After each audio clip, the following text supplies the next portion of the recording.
నమస్తే, తెలుగు రాజ్యంకి స్వాగతం. నేను మీ సంధ్య. ప్రస్తుతం మన పేపర్ లీక్కి సంబంధించి ఇక మీదట చట్టంలో చాలా పటిష్టమైన బిల్లును తీసుకొచ్చాము.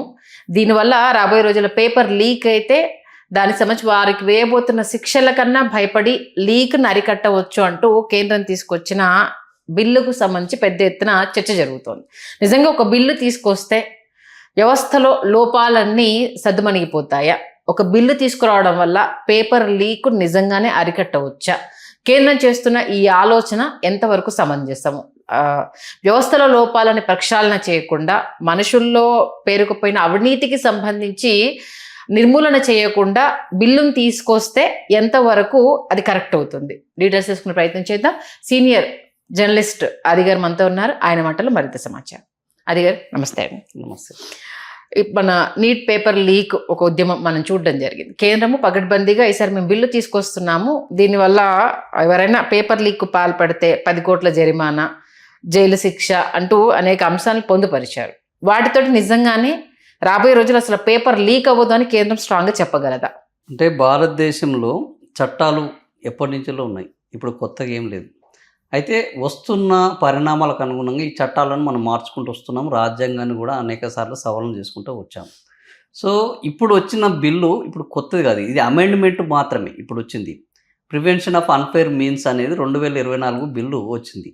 ఆ బిల్లులో 5 ఏళ్ళ వరకు శిక్ష, 10 లక్షల వరకు వ్యక్తులకైతే, సంస్థలకైతే ₹1 ఉండే. ఇప్పుడు దాన్ని ఏం చేశారంటే 7 ఏళ్ళ వరకు శిక్ష, వ్యక్తులకైతేనేమో ₹1, సంస్థలకు ఆర్గనైజ్డ్ క్రైమ్ చేసే వాళ్ళకైతేనేమో 10 కోట్ల వరకు చేస్తాము అని అన్నారు. వాస్తవానికి చట్టాల వల్ల నేరాలు తగ్గి ఉంటే భారతదేశంలో అన్ని చట్టాలు ఉన్నాయి. అసలు నేరం లేని వ్యవస్థ ఉండాలి. కానీ చట్టాలు చేయడం వేరు, అమలు పరచడం వేరు. భారతదేశానికి ఉన్న ఒక జాడ్యం ఏంటంటే చట్టాలు బ్రహ్మాండంగా ఈ అసెంబ్లీలో కానీ పార్లమెంట్లో కానీ తయారవుతున్నాయి. బయటకు వచ్చేటప్పుడు చిత్తశుద్ధి ఉండట్లేదు వాటిని అమలు చేయడంలో. 2024 తర్వాత కూడా మధ్యప్రదేశ్లోను, బీహార్లోను, ఉత్తరాఖండ్లోను, తెలంగాణలోను, ఆంధ్రప్రదేశ్లోను పేపర్ లీక్లు జరిగినాయి. నీట్ పేపర్ లీక్ జరిగింది, ఎస్ఎస్సి పేపర్ లీక్ జరిగింది, ఉపాధ్యాయుల యొక్క ఎలిజిబిలిటీ టెస్టులు లీక్ జరిగింది, ఉద్యోగాలను భర్తీ చేసే వాటిలో లీక్ జరిగింది. ఇన్ని లీకులు జరిగినా ఒక్కరికి కూడా శిక్ష పడలేదు. సిబిఐ ఎంక్వైరీలు చేశారు, 45 మంది మీద ఛార్జ్ షీట్ వేశారు, 44 మందిని విడుదల చేసేసారు. ఇది మొన్న గౌరవ్ గొగోయ్ అనే పార్లమెంట్లో చెప్పారు. సో భారతదేశంలో చట్టాలు ఉన్నాయి కానీ చట్టాలు అమలు చేసే చిత్తశుద్ధి ప్రభుత్వాలకు లేదు. ఇప్పుడు ఏంటంటే చట్టము అనేది ఒక భయం. ఈ భయం ఎప్పుడు వస్తుంది? నిజంగానే మనం తప్పు చేస్తే ఆ శిక్షకు లోనవుతాము అన్న జరిగినప్పుడు ఆ భయం ఏర్పడుతుంది, ఇంకోరు చేయకుంటూ ఉంటారు. మరి ఇప్పుడు ఇది సిజేపీ నేపథ్యంలో వచ్చింది.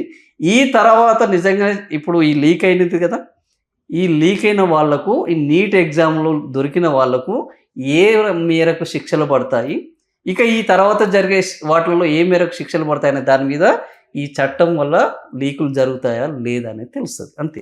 ఓకే, అంటే చట్టం తీసుకొచ్చినంత మాత్రాన లీకులు ఆగుతాయి అన్నది అయితే ఎక్కడా లేదు, అంతేనా? మనకు చట్టాలు అన్నట్టున్నాయి. 2024లోనే వచ్చింది ఈ చట్టం.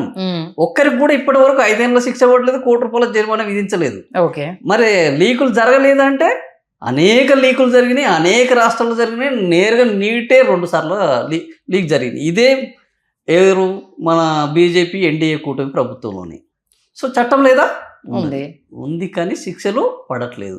అంటే తప్పించుకోవడానికి 100 మార్గాలు ఉన్నాయి. వీళ్ళకు కూడా ఆ విల్ అనేది లేదు, గవర్నమెంట్కి ఆ విల్ అనేది ఉండదు. ఎందుకంటే ఆల్వేస్ ఇట్ ఈస్ పొలిటికల్. ఒక ఎంపీ కొడుకుంటాడు, ఇలా ఒక మినిస్టర్ కొడుకుంటాడు, ఒక ఐఏఎస్ ఆఫీసర్ కొడుకుంటారు. వీళ్ళు పెద్ద ముఠాగా తయారు ఉంటారు. ఈ ముఠాను టచ్ చేస్తే వీళ్ళ యొక్క రాజకీయ పునాదులే కదిలిపోతాయి. కాబట్టి ఆ రాజకీయ పునాదులు కదిలిపెట్టే వరకు వీళ్ళు వెళ్ళరు. ఫలితంగా సామాన్యులు బలైతుంటారు. ఈ మాఫియా చేసే వాళ్ళందరూ రాజకీయ అండదండలతోటి భద్రంగానే ఉంటారు. ఓకే, మరి అలాంటప్పుడు బిల్లు తీసుకురావడం వల్ల ఉపయోగం ఏముంటుంది? అంటే ఏ ఉద్యమం వచ్చినప్పుడైనా ఆ ఉద్యమాన్ని శాంతింప చేయాలి అని అంటే ఏదో ఒక రకమైన కార్యక్రమాన్ని, ఇప్పుడు మనకు కూడా శిగం వచ్చినప్పుడు బొట్టు పెడతారు. అవునా? దేవుడు మరి శిగం రాదా మళ్ళీ ఒకసారి? వస్తుంది. కానీ మరి బొట్టు ఎందుకు పెట్టిర్రు? ఇప్పుడు బొట్టు పెడితే సిగం ఆగుతుంది. ఇప్పుడు సీజేపీ సిగం ఊగింది, అవునా? మరి బొట్టు పెట్టాలి కదా ఆ సిగం తగ్గాలంటే. సో ఒక బిల్లులో మళ్ళా కొత్త అమెండ్మెంట్ తీసుకొచ్చాం. ఇప్పుడు సీజేపీ హ్యాపీ. సీజేపీ ఉద్యమం ఏంది? దీనికి కఠినమైన చట్టాలు రావాలి. ఆ ధర్మేంద్ర ప్రధాన్ని రాజీనామా చేయించారు. ధర్మేంద్ర ప్రధాన్ని రాజీనామా చేయించారు. ఇంకో 5 ఏళ్ళు ఎక్స్ట్రా పొడిగించారు. ₹1 కోట్లు 10 కోట్లు చేశారు. Now BJP happy, CJP happy. మళ్ళా జరిగిందనుకో మళ్ళా ఉద్యమం వస్తుంది, మళ్ళా బిల్లు అమెండ్మెంట్ జరుగుతుంది. ఓకే, ఇంకో ఇద్దరికి అప్పుడు మళ్ళా ఇద్దరిని శిక్షిస్తారు. అంటే ఇప్పుడు మీరు చెప్పే దాని ప్రకారం అంటే బిల్లుల్లో కాదు మన చట్టాల్లో మార్పులు చేర్పులు చేయాలన్నా? చట్టాల్లో మార్పులు చేర్పులు చేస్తున్నారు, కానీ దాన్ని అమలు చేయడంలో చిత్తశుద్ధి ఉండట్లేదు. అమలు చేస్తే ఇప్పుడు అమెరికాలో కానీ, చైనాలో కానీ, దుబాయ్లో కానీ చట్టం ఉంటుంది. ఎవరన్నా దొంగతనం చేస్తే చేతులు కట్ చేస్తారు, లైంగిక దాడి చేస్తే మొత్తం అదే తీసేస్తారు, మరణ శిక్ష విధిస్తారు. కఠినమైన చట్టాల వల్ల క్రైమ్ రేటు తగ్గుతుంది. కానీ భారతదేశంలో మనకు మితిమీరిన ప్రజాస్వామ్యం అనొచ్చు, లేకపోతే వ్యవస్థలో ఉన్న లోపాలని అడ్డం పెట్టుకుని నేరస్తులు ఇంకా మరింత నేరస్తులుగా తయారవుతున్నారు.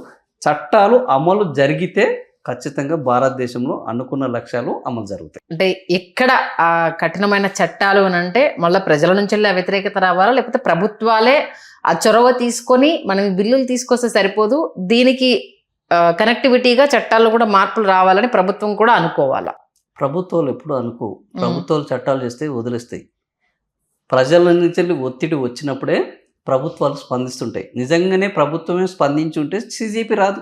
ఓకే, నిజంగానే లీకులు జరిగినప్పుడు వాళ్ళ మీద శిక్షలు జరిగి ఉంటే సీజేపీ పుట్టకనే పోయేది. అంటే ఇప్పుడు చేస్తున్న ఈ చట్టాలు పర్ఫెక్ట్ గా ఇంప్లిమెంట్ అవ్వాలని కూడా ఇప్పుడు నరేంద్ర మోడీకి ఒక వీళ్ళు ఉన్నది సపోజ్, ఆ క్యాబినెట్ మొత్తం ఉండకపోవచ్చు, అలా ధర్మేంద్ర ప్రధాన్ కొడుకే ఉండొచ్చు. ధర్మేంద్ర ప్రధాన్ కొడుకున్నప్పుడు ధర్మేంద్ర ప్రధాన్ కు అనుకూలంగా వ్యతిరేకంగా నరేంద్ర మోడీ చర్యలు తీసుకుంటే పార్టీకి వ్యతిరేకంగా అవ్వచ్చు. సో ఇలాంటి అన్ని చర్యల వల్ల కొన్నిసార్లు వాళ్ళకు ఇష్టం ఉన్న వ్యవస్థని కాపాడుకోవడంలో వాళ్ళు వెనుకడిగేయాల్సి వస్తుంది. అప్పుడు ప్రజల నుంచి వ్యతిరేకత వస్తుంది.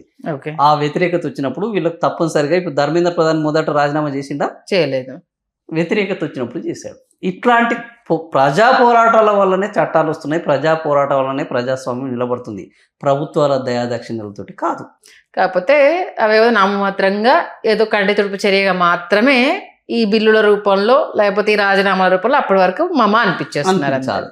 ఓకే, చూద్దాం మరి ఈసారి తీసుకొచ్చిన ఈ బిల్లు, ఎందుకంటే యావత్ యూత్ దీనికి రియాక్ట్ అయింది కాబట్టి మరొకసారి లీక్ అవ్వకుండా తగిన జాగ్రత్తలు తీసుకునే అవకాశం ఎంతవరకు ఉంటుంది, మరి 7 ఏళ్ల శిక్ష 10 కోట్ల జరిమానా అనేదాన్ని ఎంతవరకు ఆ లీకు రాజులు పరిగణలోకి తీసుకుంటారనేది. ఎందుకంటే లీక్ అయిందని తెలిస్తే ప్రాబ్లం, కాకుండా పగడ్బందీగా చేశారనుకోండి దానికి ఇంకా సమస్య లేదు కదా. చూద్దాం ఏం జరుగుతుందని. మంచి విశ్లేషణ ఇచ్చారు. థ్యాంక్ యూ అండి. Thank you. హలో, తెలుగు రాజ్యం ఛానల్ చూస్తున్నారా? సామాజిక రాజకీయ జీవన చిత్రణే తెలుగు రాజ్యం. అతిశయోక్తులు అసత్యాలు ఉండవు.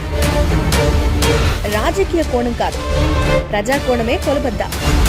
తెలుగు రాజ్యం వీక్షణ మీ ఉత్తమ అభిరుచికి నిదర్శనం.